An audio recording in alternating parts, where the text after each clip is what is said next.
Hey Big Brother fans, I have a few things that happened during the day.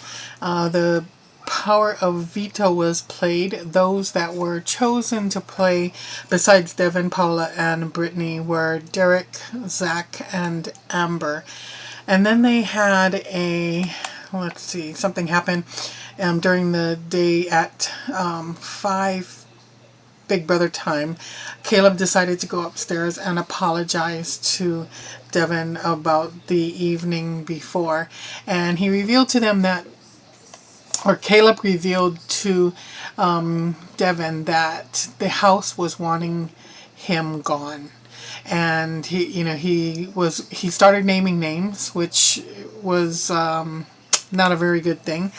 And so finally at about 5:38, Devin decides to have a house meeting. He says, we need to just get everybody in here, talk about it, and just clear things up and get things, out of the way. And they started to have their powwow when the feeds all went down. And we thought that they were going to be doing the power of veto, but it wasn't. They were revealed the slop. No. They did do the power of veto, and then afterwards, when they brought the feeds back, they were told who was going to be on slop. Anyway, I might have had that. It's been a long day. I apologize. Either way, it doesn't matter the timeline, how it goes. But yes, they were given their slop, and it's not only slop, but they were also given tomato paste, bok choy, and liverwurst to have along with their slop. And apparently along with the liverwurst, there is some other kind of like a thicker liver kind of pate stuff. I don't know. Anyway, Derek and Zach, Victoria, and Brittany were chosen to be put up on the have-nots. And of course Victoria, immediately when they were, done with that,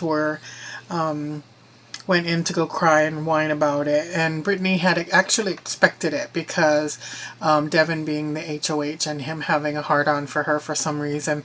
So she had eaten nonstop from the minute she came off of being a have-not until the time when she knew she would become a have-not. And actually she prepared herself mentally for it because she said, what, I've been eating every 5 minutes and I really, really need to lose the weight. So if I go on have-not, which I'm fairly certain I will, I don't care because I need to.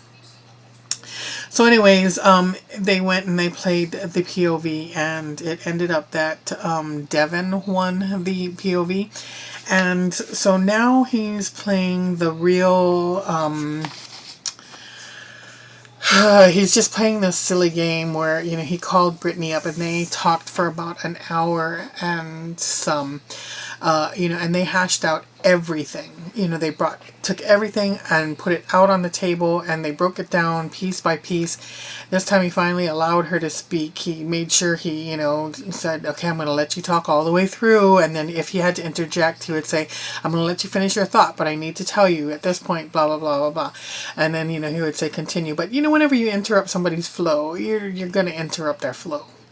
But anyway, they finally hashed it out, and when you thought, she had dug her grave, he breaks out with, well, I was calling you up here to tell you that if I use this veto on you, would you be able to, blah, blah, blah. And he goes, but, I can see that, from this conversation. And I was thinking, what? He had absolutely no intention of using that veto on her, and he used that as kind of like a, like a trump card, like, well, you just dug your own grave because this is what I was going to give you, dingle dangle, but no, I'm not going to give it to you because you're, if he had any sort of intention of actually using that thing on him, I feel that he would have brought her in and say, okay, we're going to talk this out, but this is a proposal that I have for you. So basically, she was able to dig herself out of that grave, kind of, sort of, somewhat. Deep down inside of me, I do not think that he is going to use it on her. I do not think that he is going to use it on her. But basically what he wanted was her reassurance that she would be able to drop the personal thing that is between the both of them and be able to, like if she ever became HOH, not to nominate him, not to backdoor him, not to, put him up and blah, blah, blah. And not to vote him out, and he would in return do the same. But this is where he kind of screwed himself, because the POV ceremony is on Monday, I believe, and so basically she would have from Monday afternoon, Tuesday, Wednesday until Thursday. So she would have 3 entire days, if it was not used on her, to be able to, go out and tell everybody the things that he shared with her. He shared, he said for good faith that he was going to share with her the fact that he had Paula in his back pocket and had her throw the competition. She said, I knew it. And she did, because she actually, said, what are you doing? Are you throwing this comp? Because, the two of them were put up. And so if they didn't fight to win, to topple him, so yeah, with Paula, doing that, it screwed Brittany. And so he revealed that to her, and she said, and then I also knew kind of last night, because she wouldn't sleep with me, she wouldn't look me look me straight in the eye, she wouldn't carry on a conversation with me, she avoided me. So she said, I knew something was going on about that competition, and so so she has that little bit of ammunition. What it'll do, I'm not quite sure, because I'm sure if it was evident to Brittany that Paula was throwing the competition, I'm sure that it was quite evident to the other people, especially because, like I said, 11 of the 15 people that are in the house know about this, pretty much about this alliance. And then, of course, he alluded to his guy friend, guys that were in an alliance. He didn't say the word alliance, but he says, I can talk to my guys, and if you ever get put up, I can talk to my guys, and we can pull whatever weight we can to keep you down. And she's like, so I want you to tell me, she's not stupid by any means. And I think that one of the reasons why he has such a hard on for her is that she's not someone that he can intimidate. She is not easily, she doesn't, shrink from him. She meets him head on. She's smarter than him. And I don't think that he's ever been challenged like this before in his life. And, at first it was, let's get rid of all the weak people. And now all of a sudden he's changing his story to, we need to get rid of the strong people before we get rid of the weak people. I don't understand it. No one understands it. His alliance doesn't understand it.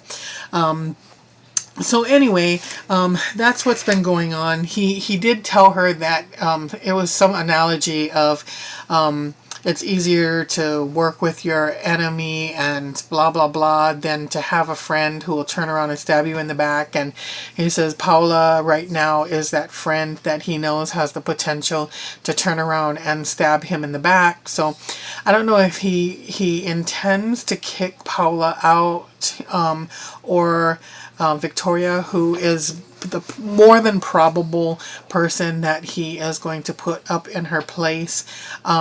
It all depends. It all depends on how fast he gets his medications each morning. He claims he's bipolar. That's what I've seen or read. I have not heard him say that, so I don't want to pass that on as something that because, like I said, I haven't heard it with my own ears, from his lips to my ears.